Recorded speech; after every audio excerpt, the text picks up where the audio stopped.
The New York Fire Department described this as a historic incident. Of course, the worst, most tragic loss of life seen because of a blaze since 1990, when some 87 people lost their lives in a blaze that took place just a mile or so from this latest incident in the Bronx. Now, according to the mayor, says that a number of people are fighting for their lives. Now, we've heard from Daniel Nigro. He is the commissioner for the New York Fire Department. He says that this blaze took a hold after a 3.5-year-old who was living on the first floor was playing with a stove. Not for the first time, officials say, but by the time the mother discovered what this boy was doing, the fire had already taken a hold.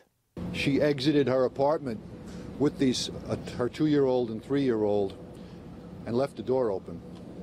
So this fire quickly spread up the stairs. Fire travels up. The stairway acted like a chimney. It took the fire so quickly upstairs that people had very little time to react.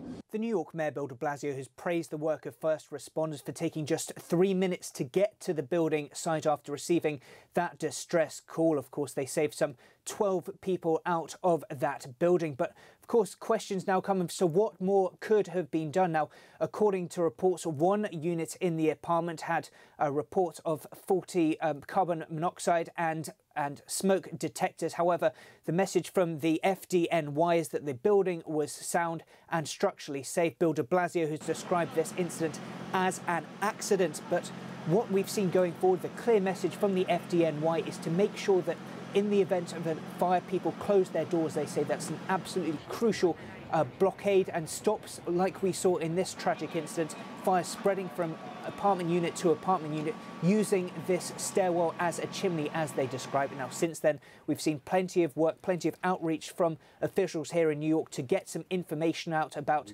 safety when it comes to fire, best practices, as well as best ways to keep children safe and using fire responsibly and to keep them out of harm's way, in the hope that this prevents any kind of future tragedies like this from happening again.